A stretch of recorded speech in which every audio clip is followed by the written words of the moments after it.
Hey everyone, happy Wednesday. We are back in the garden today with another project, and it's planting these beautiful hostas. So this is Waterslide Hosta from Proven Winners and our friends over at Walter's Gardens, and they are so beautiful and unique. So you'll notice that the leaves on this have quite of a blue color to them, and we don't really have a lot of blue hostas in our garden, but the other unique feature is the curl on the leaves. So they have a really unique sort of wave to the leaves, which is why it's called Waterslide. Whee! We've got the blue color and the curly leaves, and it's really full. There are so many leaves here. And it's just going to make a really nice pop in our garden. So this is, I would say, almost full size, if not full size. Yeah. So we're at about 14 inches high and then just over 2.5 feet wide. So I would say compared to some of the others we have in our garden, this is probably on the medium size. Mm-hmm. Hardy zones 3 to 9, so for our cold folks, this is going to be really great for you, but also great for us here in the South. Yeah. For us in the South, if you're planting hostas, a good rule of thumb is that they should almost always be in the shade. Sometimes they can take some morning sun, but for the most part, we put all of our hostas in the shade. Otherwise, you'll notice that the leaves will start to burn out on you. And sometimes even by the end of the season, like the hosta is completely gone. Yeah. So shade, shade, shade, which is where we're going to be putting these today. But we've got 2 ways that we're going to be planting these up today. So Brian, why don't you tell us how we're going to be planting? Yeah, so the first place is in our island bed. We've probably shown you this before on a tour, but it's mostly shade. I would say it's like almost full shade. We have a Japanese privet like tree that is growing over it, and every year the tree sort of reaches down a little bit more and provides more shade to this area. And right now we have a lot of different colors and varieties in there. We have some hostas right in front of it. We have some heuchera that are dark red, and then we also have a lemony lace elderberry that is that bright chartreuse pop of color. And we're going to put this right sort of in the midst of all of that color, and I think it's going to be really beautiful. So that's going to go in the island bed, and then the second place we're going to put it is in the Union Garden. But we have a container in the Union Garden next to our new bench that we got. And the container is sort of like a gray color, and I think that this hosta would look so beautiful in that container and make the space very formal and just be a really great pop of color right in the corner. It is shady because it's right in the corner of the house, sort of in a tucked-in area, and we have lots of hostas in that bed already. So another tip when you're planting hostas is they really do need consistent moisture to get to their full size. Yeah. So they don't necessarily want to be sitting in water, but if you are noticing that your hostas just aren't growing year over year, it's probably a water issue. So in the island bed, we already have drip irrigation, which is really nice. Yep. It also gets some overhead water from our lawn sprinklers twice a week. Yep. So I think these are going to be really happy there, or the one is going to be really happy. And then over in the container, we don't have that container set up on drip, which we definitely could do, but I don't think we'll need it. So we'll just have to make sure we go over there and water it every couple of days or so. Yeah. All right, why don't we get started?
All right, guys, we got the first water slide in the ground, and it looks so pretty. It's just like a giant instant impact just upon planting it.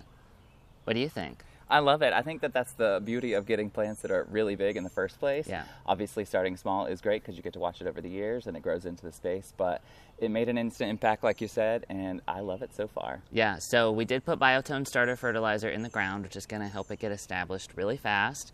And then there is drip tubing running right beside it. And like I said, it will get the overhead water from the sprinklers. So I think we should be good to go there. And we got it watered all in. It looks so cool. Yep, let's move to the Union Garden. All right.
All right, so we've got this Waterslide Hosta all settled into its container.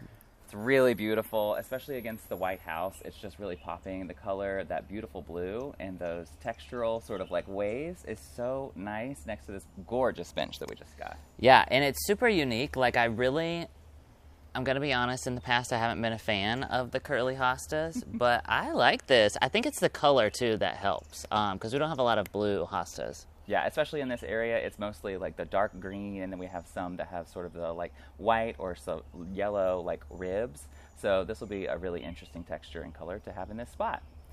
But the rest of the Union Garden is really popping off right now, so I'm going to go over here and show you guys what we've got. All right, so this is the Union Garden right now. All of our purple blooms are here. The hostas are huge, and we even have our coffee cups elephant ear that we thought had succumbed to the big freeze that we got this past year, but it's coming back. So we've got the purple salvia that we planted a couple videos ago. We've got cat's meow nepeta. We've added some meteor shower verbena and then some traditional tall verbena in the back. And then we've got the beautiful pugster blue butterfly bushes right here that are just starting to open up, and they are so dark. And then we've got some serendipity alliums down here that will come maybe in another month.